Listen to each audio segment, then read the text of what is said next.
kicking this off with the daily chart of SPY. As you can see, SPY tested the resistance here.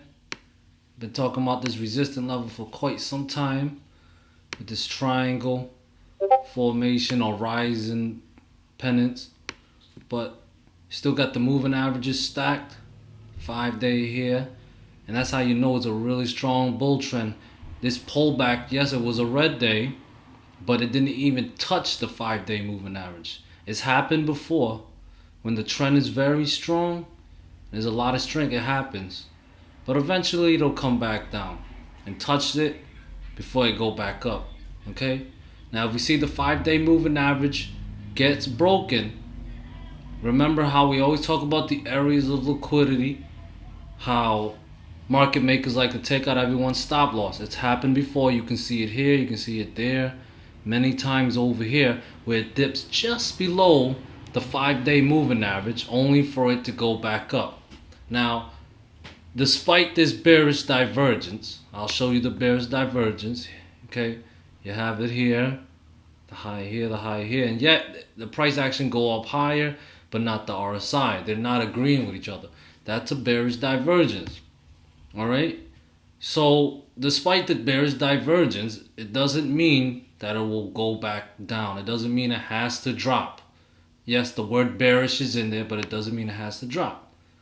SPY can go sideways if it wants to. It can consolidate, or it can blow up even higher, forcing the RSI to go even higher as well, head into overbought territory, which SPY isn't, to be technical here. Is not overbought. Now I don't really use the RSI to help me with my trade decision. It's more to just assist me, and I look to watch for divergence here. Now we do have this divergence, this bearish divergence. Doesn't mean the SPY has to go down. Now I'm sure a lot of people are seeing this bearish divergence and it's causing them to bet to the downside. Also with the CPI data, you know, there was some issues with the data, so it's causing people to be bearish. And the reason why we know is if we go to barchart.com, which is free to use, look at the put to call ratio, 1.69. A lot more people are buying puts and are bearish on this market than they are bullish, despite the strong price action, the bullish price action.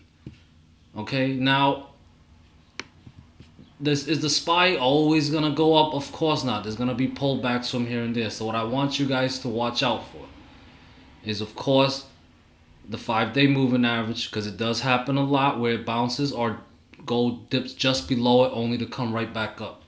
Okay, watch for that. If it doesn't go back up, it can come down to the 13-day moving average, and it does exactly what it did here, where it dips just below around 430 and then come right back up. Okay, now if that doesn't hold, we have the 20-day moving average, which is also lingering around where our support level is. This support level, this white line, has been around since March of 2020. Okay, so we have a strong support level, and I always like to think of the 20-day moving average of the equilibrium of a bull trend. If it's above the 20-day moving average, it's bullish. If it's below, it's showing bearish, strength building. And if it's below the 50, which is here, then it's really bearish. And of course, got the 200-day moving average. If it's below that, then it's really, really bearish. But right now, we are far from bearish. And yet, we have so many people that are bearish. You guys, not you guys, but the people who are bearish are not trusting the price action. They coming up with their own theory and their own case, which is fine. Everybody has the right to do that. But as of right now, I am still bullish until proven otherwise. I had a 436 price target. I was pretty surprised that we got to 437, but we did. So with so much people bearish, they probably entered around here, which is not a bad spot to enter, right? It's not a bad to enter if you're gonna go short. Enter at the resistance, right? But when you're in a strong bull trend, you should be looking to buy the dip instead of looking to short this strong bull market. You don't really know where the top is. So where would the area of liquidity be?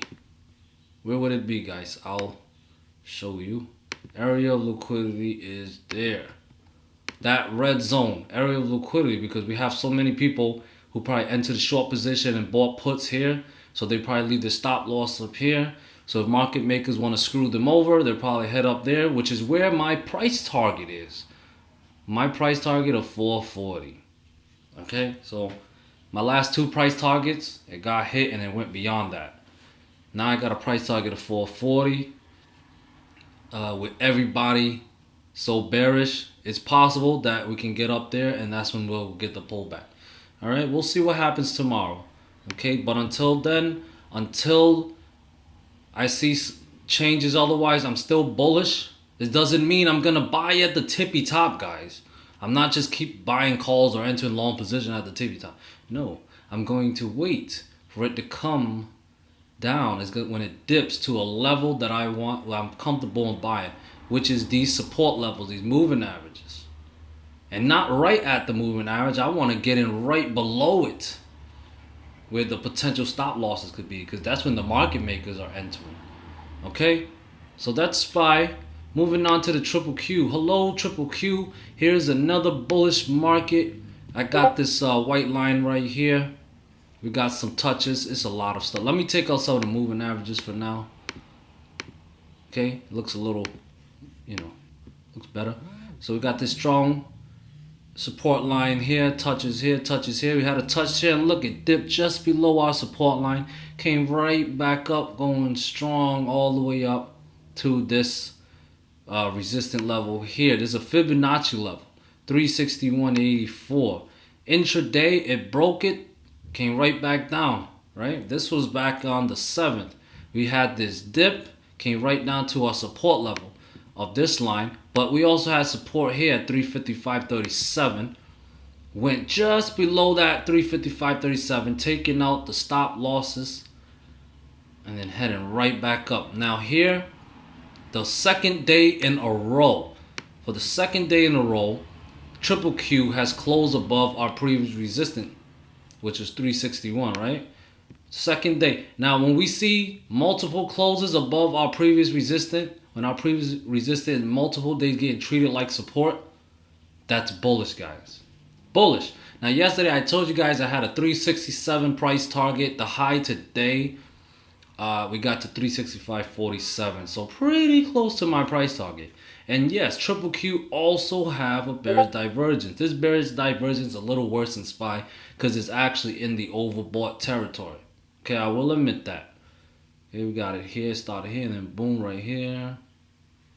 Despite this being higher, the RSI is shorter. But like I said, with SPY, it doesn't mean it has to go down. It can, but it doesn't mean it have to. But just in case it does, let's go over that scenario. I'll bring up the moving averages. Got the 5-day moving average, and we got the 13-day moving average right here where the support line is. Now I made this area red because that is an area of liquidity where market makers can look to dip and then, boom, take some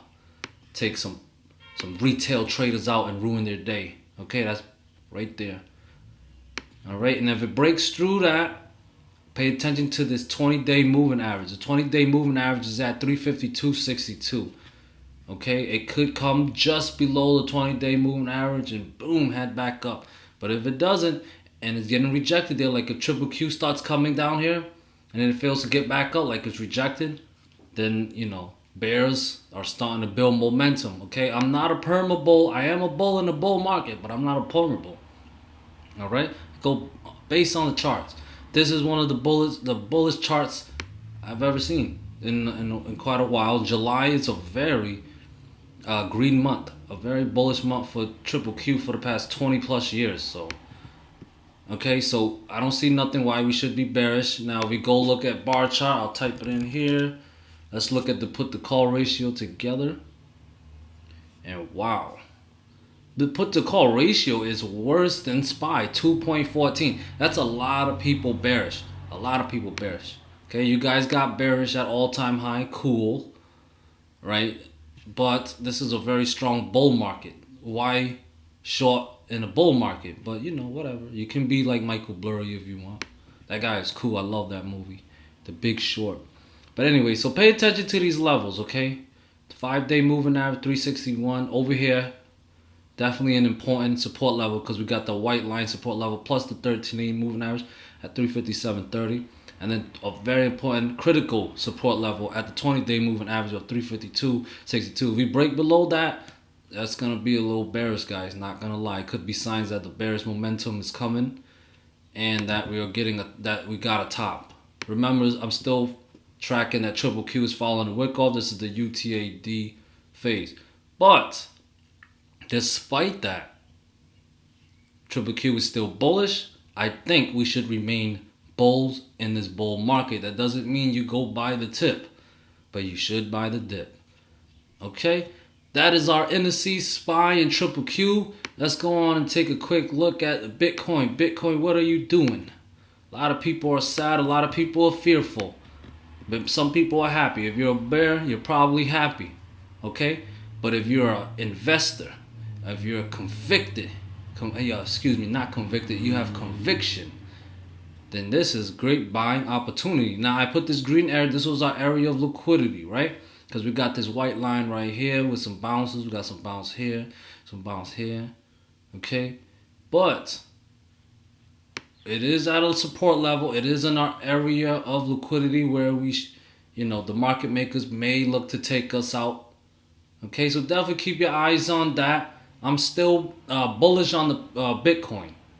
Okay, it's possible we still get a chance to come back down to this level around 30, to 28K. As long as these levels hold, I am still bullish. Now, when would I become bearish? If it breaks my support at 27K. Yes, I do have support at 27K. I did mention that in previous videos.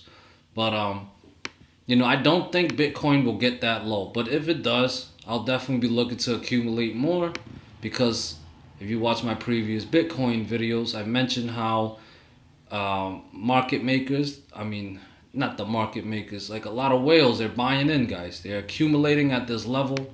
They've been accumulating for the past month. Okay? So if the big rich people are buying at these levels and they don't mind the volatility, then why should we, right? But like I said, Bitcoin is squeezing. So there's a big move coming. I'm favoring to the bull side. Definitely watch out for this fake breakdown, because that's what they do. They get fake breakdowns. If it does come down more, well, look to accumulate around the 30K, 28 to 29K level. That's all accumulation zone. Okay, look at these long wicks.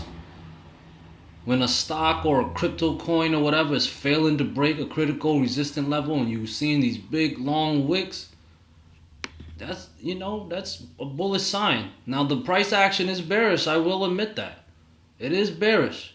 But when it fails to break a critical support level, that is a bullish sign.